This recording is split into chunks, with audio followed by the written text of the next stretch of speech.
happy spring game week. Happy Appetizer Thursday. Hey. We're in Roosters in the Horseshoe Lounge for a live show, and it actually is a Tuesday. Hope everybody enjoyed WrestleMania weekend or the Eclipse or both. That's Justin Zwick, Bobby Carpenter, Bill Landis. I'm Austin Ward. Sounds like you enjoyed it. I had a fantastic time, and eventually I'll get my voice back. I mean, were you screaming? A lot of screaming. Oh, a lot of screaming. Finish the story. Were you singing with The Rock and Stone Cold? I was singing. Stone Cold was there? No, Stone Cold did not appear. I was singing Cody Rhodes' theme song probably 750 times. That's perfect. It was playing on repeat after he finished the story. Who is this Cody Rhodes guy? He's the American Nightmare. He's the American Nightmare? Yeah. Is that Is he related to Dusty Rhodes? He sure is. That's his son. Really? The American Dream and the American Nightmare. So you're telling me that we have a legacy in there and it's not the Laurinaitis family. That's unfortunate. Well, wrestling has more than one royal family, I'm told. So, I mean, is this like a real Game of Thrones situation here? Do you want this whole show to be about wrestling? Because Bill and I will definitely do that. Fill me in because I'm way behind. Anyway, WrestleMania was awesome, and the spring game will probably be just as good. The weather's supposed to be great. What do you think? Are you juiced? I am juiced. It's going to be a huge day. They've got, obviously, the coaches clinic leading into that. We're going to have a linebacker talk I heard on there's Thursday night. Yes. I'm trying to figure out the tone that we're going for. I've been trying to bounce that off of, because it's AJ Schleggs and I with James. So I'm like, you want us to just harass James all the time up there? Yeah, so James is going to try and take it seriously, and the three of you are going to push back against that. We've got Jim Schwartz before us, the Browns DC, who was my head coach in Detroit. They've got Mark D'Antonio before us. Like what are you guys going to bring? They said we're like the headliner. I'm like, we're just like kind of the warm blanket that's kind of leading you off into the night. So at that point, like, do you want it to be informative or do you want to be entertained? Or we could maybe do a little of both. But I'm guessing it's going to be lean into the entertainment. So we've got that. Friday, the final practice, which should be pretty good. And then they have the spring game on Saturday, which the weather should be good. They're making a big push. It's going to be on Big Fox, the first ever college football spring game televised on Big Fox.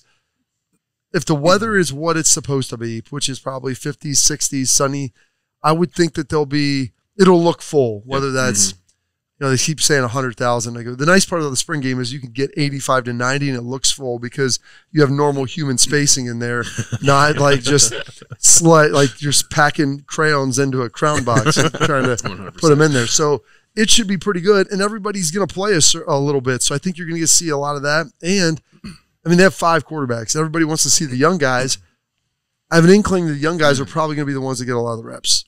I mean, that's a lot of people want to see the old guy too, though. Well, and that's true. But like, you're going to have to play somebody, and like, there's nobody in the room that I don't think provides a certain level of intrigue. Yeah, 100%. So, yeah, I think if it's going to be a nice day, I mean, I think there's so much excitement, coming out of the winter. People are itching to get out to see this team and see these new players and kind of see what they're all about. So I expect a beautiful day, and it's going to be a lot of fun to see what these guys are doing. I mean, spring games are spring games. So let's not get way ahead of ourselves. I mean, well, they're different now. When we were there, we split it up, and we had actual games. We had an actual game. In the spring. Everybody split up 50-50 or however it went. And we used the visitors' locker room. Oh yeah, we did it all. And there were stakes online even as recently as like 5-6 years ago. The losers walked back. Walked back. You're going to eat hot dogs and burgers instead of steaks and lobster. Boiled hot dogs. Yeah, they literally they would boil them. I'm like, we couldn't at least like grill them. You used to have to shovel the manure over there at Buckeye Grove. Oh, yeah, that's right. Yeah, we didn't have to do that. Yeah, they go do the mulching. I like that, though, putting a little bit of something on it. Yeah, it feels like it's changed a lot, Bill, even just since you've been covering the team.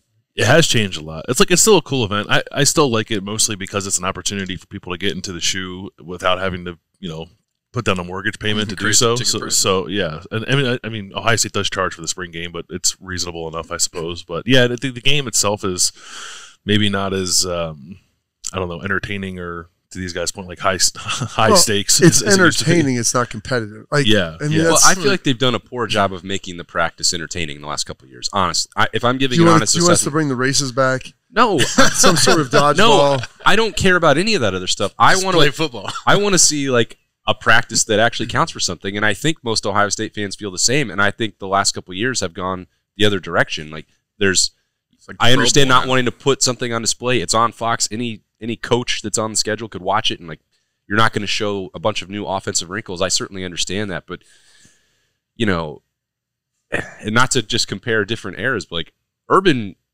not just the stakes of winning the game. It was like you're going to kick it off with a circle drill, and there's going to be work done. The intensity was there, and it feels like from these last couple years, it's get to the end, and Saturday becomes a celebration. Hey, spring's over, heavy lifting is done.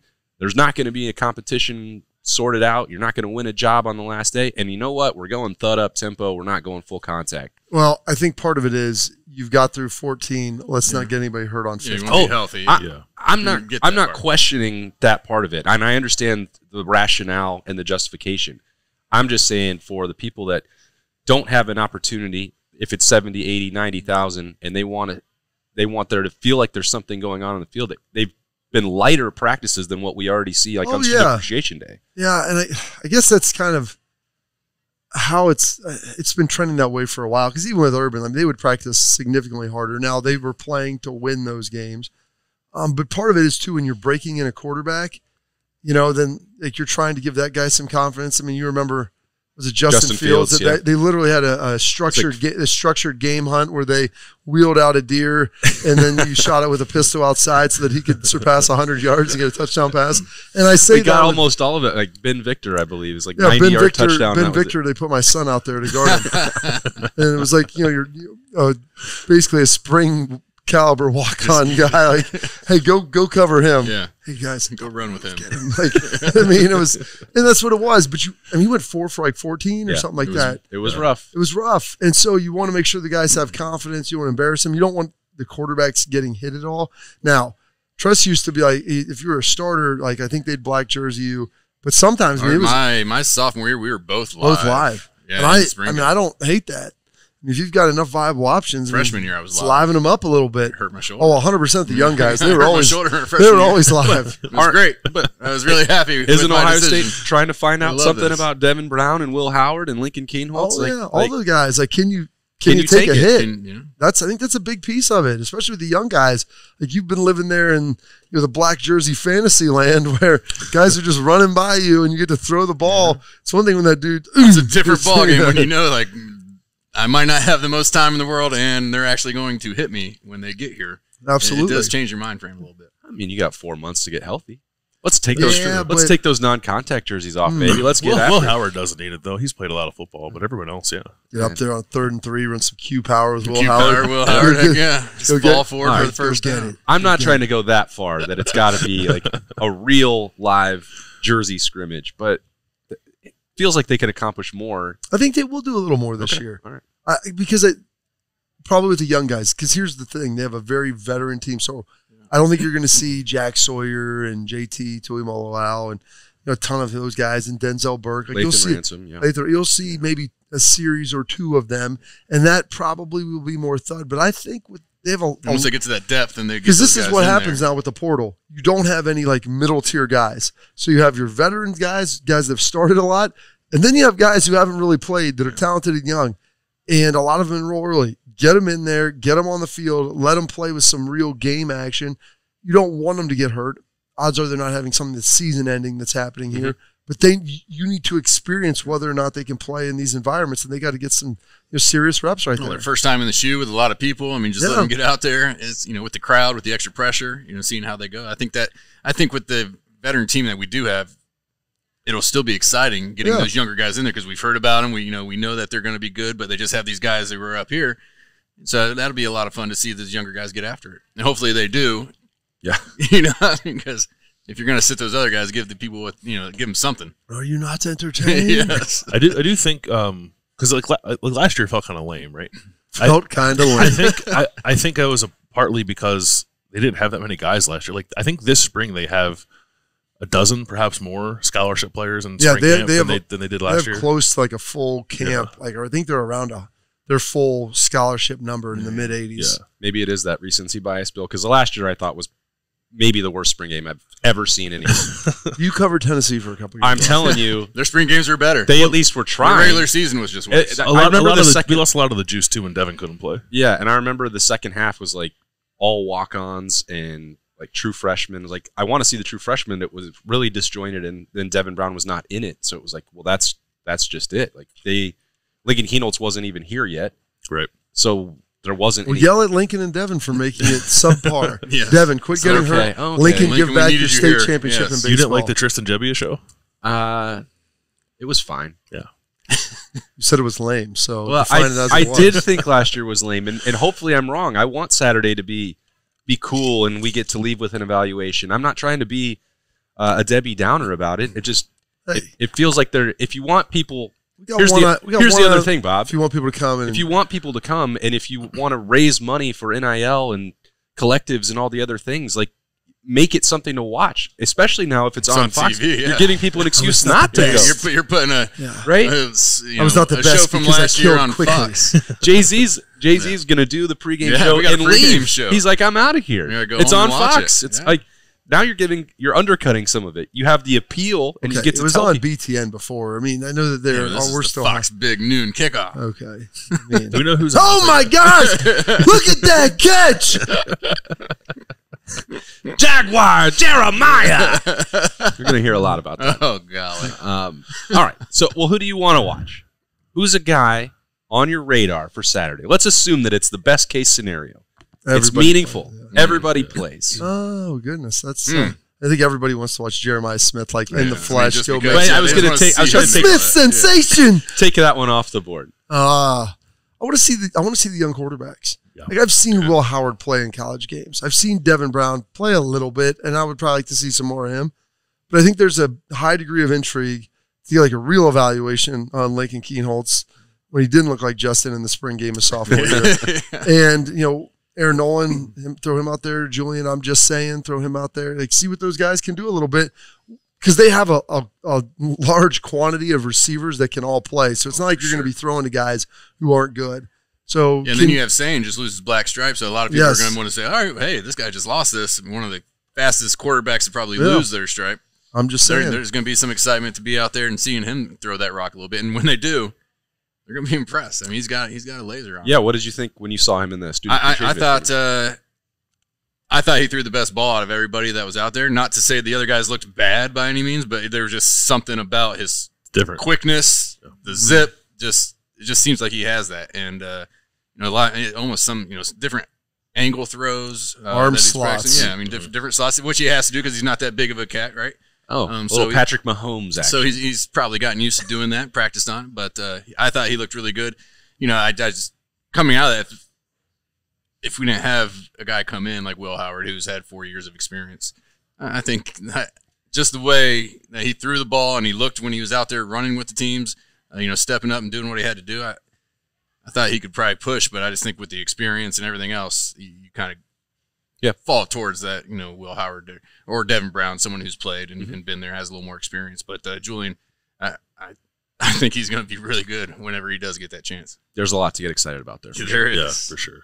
Saying is the top of my list, but He's at the top of your list? Yeah. I think I don't know if he'll play because he was dealing with some kind of injury at Student Appreciation Day, but Brandon Ennis I think will be interesting. I would not anticipate him playing. Yeah, I'm just trying to think of some other young receivers like Bryson Rogers. I think is interesting. He's played really well in the spring. Yeah. I thought he really popped when we watched that Student Appreciation Day practice. Just like more explosive than I thought he would be. Which is crazy because there's so many receivers, and we're like, oh man, this kid's making plays all over the field. One after the other, Boom, boom, when you boom. stand out, it makes it that much more noteworthy. Yeah, Caleb Downs is an obvious one. I think. I'm excited to watch like the young corners, and I would include like Jermaine Matthews in that. Just going up against these receivers, like some trash talk, some back and forth. I think some probably pretty good battles, maybe for everyone except for Jeremiah Smith, who I'd imagine would win most of his, but. I just think there's a lot of reason to be really excited about both those position groups now and into the future. So I'm excited to kind of see the future on display a little bit. Bob, were you there on Friday with a vantage point of the touchdown catch that set social media ablaze? Is that the one-hander in the corner? Yeah. Yeah, it was. It's now like waiting every day is what's he going to do? And I didn't get a chance to see practice on Monday. Who threw that ball, do you know?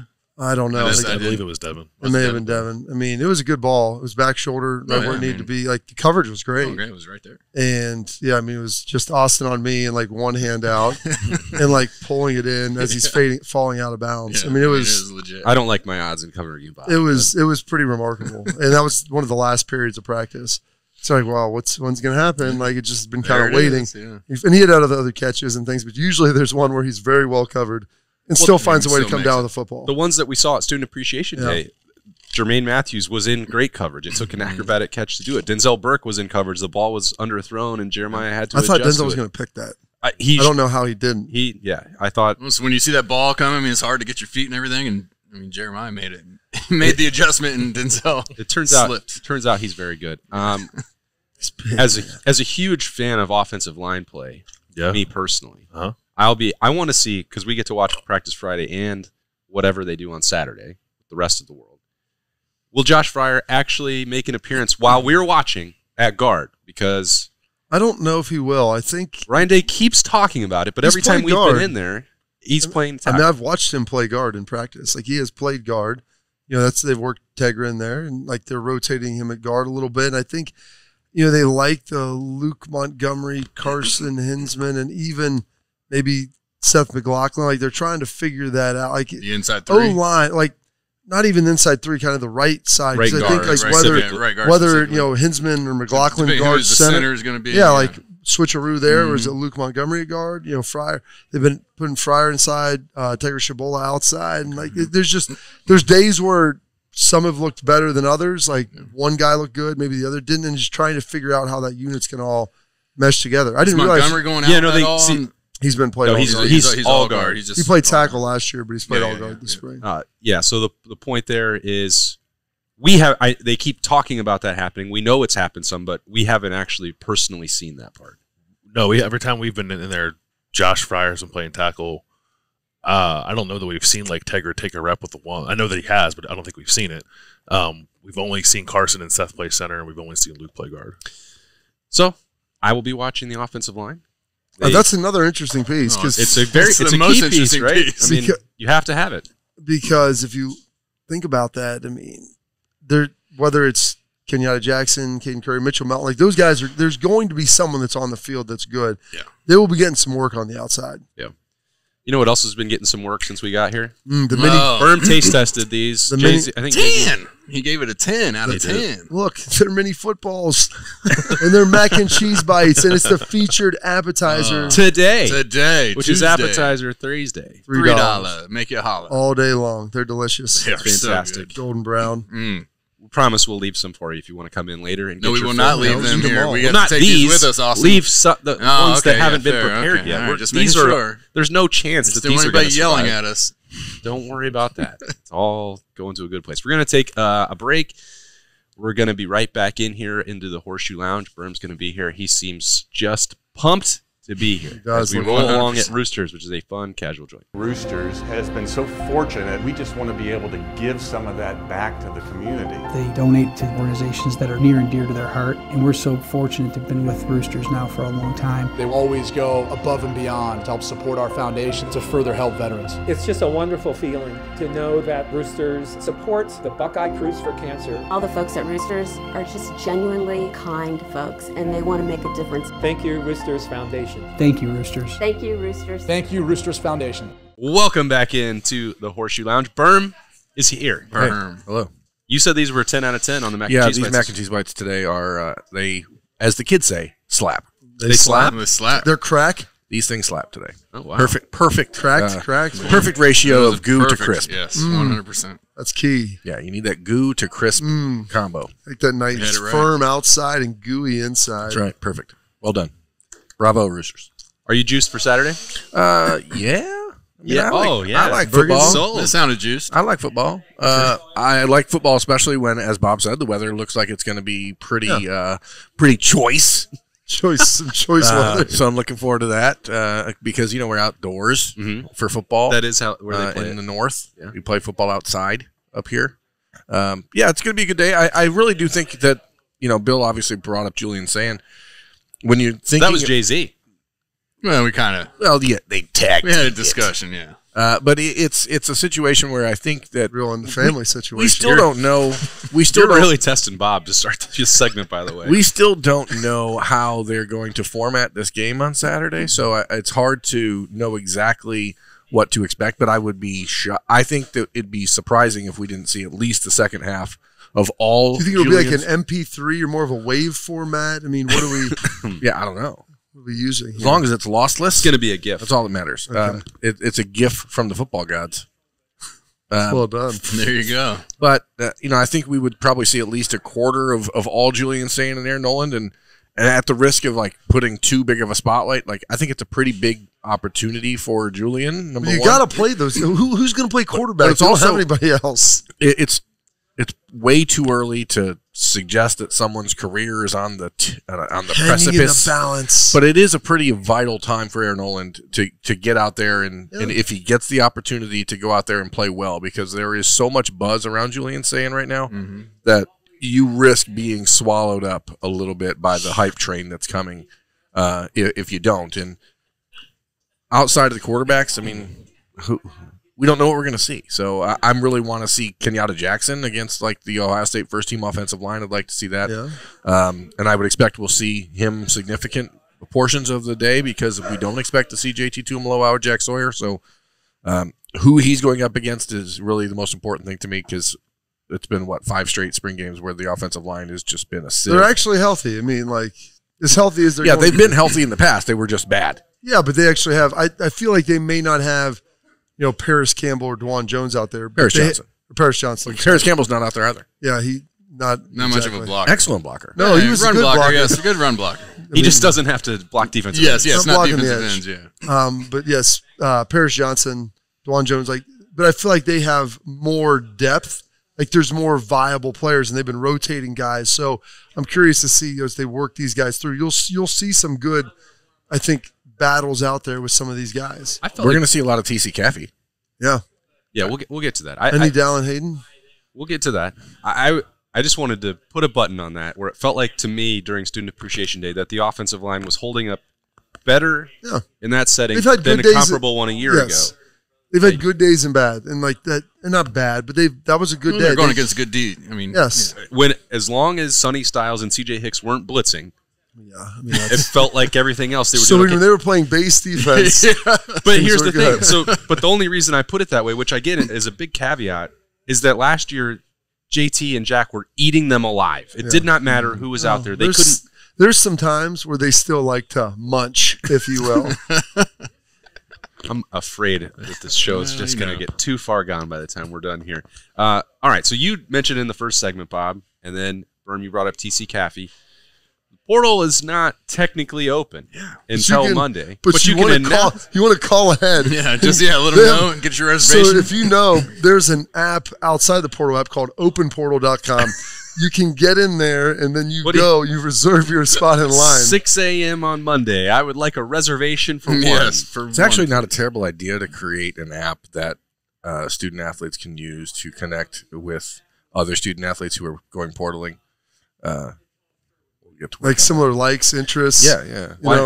Why do they need it? Because they can, what's the word we're looking for? Swipe right on guys they want to play with? Yeah, they're like, I want to play with him. I swipe right. Quinshon Judkins. I mean, that's a fun Put your list together of who you'd like to be with. Yeah, where you want but you don't need similar schools. You don't need it for other players. You need it for the coaches. This is basically cold weather, outdoors. It's like Madden Ultimate Team. You just have to pick your cards. Lane Kiffin made a profile. He's like, I need a running back, please. Preferably somebody who's lived in the Southeast. Who's this Joey Freshwater cat? I mean, what you're describing is kind of like Greek life. I mean, it's kind of like rushing. They're like rushing now for teams. Go out there. Want to be with these guys? These are my top 3. Let them know who you are, what you're about, and then if they want you, why not? So 247 and On 3 reported that Dallan Hayden did make that portal reservation, which I guess is just the way things work now. I understand. Bill and I both talked on the podcast daily. Like, can't fault the kid for making that decision in any way, shape, or form. This is not about that. I think the timing is still a bit surprising, especially because he talked in a media session on Wednesday of last week, and it was like, hey, the redshirt plan was mutual. We all agreed on it. We're going forward. Well, there was already a portal open. And there was in the winters, and he didn't use that opportunity. So if the red shirt was the issue, then you would have thought he would have jettisoned after that. And he did not. But so, again, he doesn't have to justify that to anybody. He made the decision, and it's fine. But it does. He's come here. He's played hard. He hasn't complained. Not at all. And I think, for me, personally, I would have liked to have seen him play a lot more for Ohio State, because when he was on the field with the football in his hands, he was dynamic. So someone's going to get a really good running back. I think Ohio State would have been better off if that was still happening here. Mm-hmm. There would have been a role with both Quinshon and Travion, I think, and the opportunity beyond that. So I think this is not a loss that's going to wipe out Ohio State's title chances, but it's a blow to the depth that I think is not ideal. It is, because if you have an injury now, then you're looking, like you said, TC Caffey, or you've got to get the freshman ready James to go. Peoples or Sam Williams. Yes. Yeah. Well, Ohio State was, positioned or predicted to bring in a transfer from Massachusetts. A couple weeks ago, somebody put in a crystal ball for this kid from Massachusetts to transfer to Ohio State. He entered he went to Rutgers. He transferred to UMass. December 1st, he applied or declared for the NFL draft, then removed his name from the NFL draft, then went in the transfer portal, then came out of the transfer portal, then went back in the portal. Gosh, it's a lot of movement. I'm exhausted. It must be exhausting. He's an Ohio kid. I mean, his name has escaped me right now. I know it's three names. K'Ron something. I don't know, Adams, maybe. I don't know. What is it? Look it up. K. Adams? K'Ron. I used to love her on NFL Network. But, he's Bengals fan. He ran for 1,200 yards a year ago and scored 12. Like, if you bring him in and it's maybe a trade, it's unfortunate. And I'm going to say this in a way that's probably going to be like, come across. It's going to be condescending, Berm. It's going to sound condescending. K'Ron Lynch Adams. K'Ron Lynch Adams from Warren G. Harding High School up in Youngstown area. You knew that part. You know everything else about Yeah, him. it's just sometimes there's so many names in my head. This is going to sound in so many voices. Once they graduate, Berm forgets about it. So, are you Randy Orton? This is going to sound condescending. Okay. Do you like when you talk to me the grooming process with these guys when you meet them and get to know them? I really don't appreciate that terminology about it. Well, I'm just saying, like, you get to know them, you learn them, and then once they graduate, you seem to forget about them. No, that's not true. They just get replaced by others that are other opportunities on the come up. See, he keeps getting older. Yeah, and they say the same age. I don't know that there's many other schools in the country where the third string running back transferring would be talked about in the way that it's being talked about in the last 48 hours for Ohio State, or like it's been talked about for the last 3 months about Dallan Hayden and what his future is, because Ohio State has the best two-man running back group in the country, and people are obsessing about what's the third string running back doing, and they're going to very likely replace him with another third string running back from somewhere who's had a more productive college career. And when Dallan Hayden was being recruited by Ohio State, and he was the lone running back in the class of 2022, and Tony Alford brought him into Ohio State, the clamoring from Ohio State fans was, this kid isn't very good. I don't know why they're recruiting him. So I think that. But then they saw that's when they saw him play. The conversation is, wasn't he the what leading he did rusher? as a true freshman in those 2 games in November when they needed him, especially at Maryland. Hold on, he's been great. I mean, I you can go back and through the podcast feed, I can guarantee you'll find me saying last year I thought he was the best running back on the team and should play. When we needed you the most, you gave us your best. Yeah, and that's what he did. He did that, and he's a great kid. And there's a lot of things to really like about Dallan Hayden, and everyone should understand that this is the new way of college football. Wish him the best, and know that the Buckeyes are going to replace him, because that's the way it's going. There is no one in football anymore who is unattainable for Ohio State. If Jeremiah Smith left tomorrow, the Buckeyes would find another receiver. Maybe not one like him, but you'd find someone and you replace the spot, and that guy will become the next greatest thing that Ohio State fans have ever seen. And that's the way it works. Dallan provided great kid. He's a great kid, and maybe not the most physically gifted of all the running backs.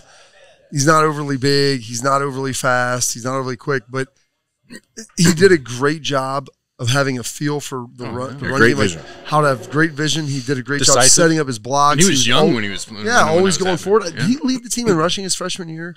He had like 500 yards, I think. No, I think Travion still had 800 that year. Okay, but he was second. Close. He was close. Yeah. We got a big glimpse of him, and it looked good. He was good. And he had the 2 100-yard games, and that's where it really escalated. Absolutely. If Quinshaw wouldn't have came in, I think they would have had a good room, and he would have been a big, huge part of it. Do you think he will follow his former mentor? I don't think he'll end up in Ann Arbor. Okay, that was my big question. Outside of that, I'll cheer for him anywhere he goes. I mean, the team that's been rumored is Ole Miss. That's the one where we've heard it. Really, Lane wanted to get back. Hey, yeah, you took one of ours. We're taking one of yours. Taiwan Malone, Davis Nigbenosin, and Quinshon Judkins for Dallan Hayden seems like a fair trade. If I'm Ohio State, but it is very unlikely that this is the last transfer to come out of spring football. For Ohio they'll State. Probably have 5 to 7. Yeah, I mean, I was asked yesterday on the OhioState.Rivals.com message board, over under 7.5 total, and I said over. And I think we could all tight number. I mean, I think we could all realistically look at the roster and find 9 or 10 guys that are not in a position heading into this fall, that are not true freshmen, that are not likely to play a lot of football. And the thing is, when you play football at Ohio State, especially now in this world, like other schools are going, hey, you play at Ohio State. You're not playing. Would you like $500 to play football here? Let that 500, he says. That amount is obviously, I'm just picking a random number, and it could be more than that. I'm not sure. I don't know how money works. Yes, and there's a comma involved. Yeah, I don't know money. Okay, I'm not a money guy. What I am saying is that from a personal perspective, these teams celebrate taking a guy from Ohio State as though that they have won the lottery, like deflowering Ohio State. Like it has a different feel. Like Caleb Brown a year ago, bless his heart, a wide receiver from Illinois who was a true freshman at Ohio State, didn't play. Transferred to Iowa. Like Iowa celebrated like he was the greatest receiver they've ever seen. Well, have you seen the guys they've had at receiver? Caleb Burton is still being talked about at Auburn. Like, yes, we got one from Ohio State. This extends beyond the current roster and goes to recruiting. Last night on Monday night, Miami landed a commitment from a tight end from Ohio who has had an offer from Ohio State for a while, but has not really been recruited by the Buckeyes aggressively. And it's like, we got one from Ohio State. We stole him. Like it's a talking point that the media. Meanwhile, go ahead. They need it. Yeah, you know, and so you can see a guy on the Ohio State roster that's maybe fourth or fifth on the offensive line depth chart, and we're going, I don't know that guy. What's going on? And Auburn takes him like, yes, we got him. You know, it's just a weird world. I remember people when Iowa got Caleb Brown last year. Like, a bunch of reporters and radio stations like, hey, can you give us some thoughts on Caleb Brown and like. Can you answer some questions and write some stuff for this website? And I'm like, no, I can't. I haven't seen him play in a game. I don't think he's going to do anything for Iowa personally based on what I've seen. So you're asking me for thoughts on this. I have none. Ohio State is not really worried about it. No offense to Caleb Brown. Yeah, that's the hard. That's the fine some line. Some of those guys will go there. They'll go there and play somewhere else. Yeah. Like it's just they bring in recruiting class after recruiting class and. To quote Mark D'Antonio, he's like, we're trying to recruit over you. And that was 20 years ago. And now the cycle is so much faster and easier. You have an opportunity to go somewhere else. And I don't begrudge those guys. Like, hey, if you look ahead and, all right, I'm staring at my third year and there's 2 or 3 guys ahead of me. A couple of them are younger. And one of the guys is younger. It's like, okay, well, it might be time for me to look elsewhere. Mm-hmm. And guys can still go somewhere and have a productive career and maybe go on and play in the NFL. Like, I've watched that happen before. Sure. I mean, it's not the end of the world. Got a guy go win a Heisman and #1 pick. It's a fine line to tread when you're looking at how we respond to it, which is to say this isn't that big of a deal, but also like the kid's a great kid and he's going to succeed. And like there's no doubt in my mind Dallan Hayden is going to play somewhere this year and be a really good running back. Mm-hmm. I mean, now, is that the case for everyone who's going to end up transferring Ohio State? And by the time we do this show next Monday, like we'll be sitting here and the phone will be going off because Monday we'll open up the portal and it's going to go nuts. So, portaling. But the flip side of that is that Ohio State gets to then go out and add new players because you said I think they're sitting at 85 scholarships right now. Yeah. They'll probably dip to 77 or 78 by next week. 7 sounds about like the right number. Like setting it at 7.5, I'd probably take the under, but that's. And I took the over because I'm a gambler, baby. Oh boy, life's too short to bet the under. I'm a risk taker, dog. But like the Buckeyes will then replace those guys. How many do we have? This might be a dumb question. Do we have any freshmen coming in this summer? Yes. Yes. So that will go towards that number. Correct? I mean, those guys are already included. Or they're already included in okay. But there's not a lot, and that's what I'm saying. They currently have like almost a full boat right now. A wide receiver, Berm, was in working out last week. Yeah, Mylan Graham. I mean, oh boy, where are they growing these guys? Fort Wayne, Indiana. My goodness. Fort Wayne. It's not far from Berm. Berm will be able to do a little Bobby Carpenter workout and look just. Let me ask you this question: you were in there all week last week, and how much value would there be? This is a recruiting thought. So Tavian St. Clair from Bellefontaine, obviously Ohio State's 2025. Bellefontaine. Ohio State's quarterback commitment in the class of 2025. He basically spent like the entire week on campus on spring break. Eli Lee, a linebacker from Akron, Hoban, 2025. I saw a video of him squatting like 700 pounds or something. 7,000, I think. So, they both spent the entire week at Ohio State, like watching and Mylan Graham, because Mylan Graham's already signed. He was in there working out and doing things he's allowed to do. Those guys aren't allowed to work out; they just watch and to take part in meetings and that. How valuable would that have been for you? Voyeurism is what they call it. Yeah, I mean, whatever gets you there. You know what I mean, Bob?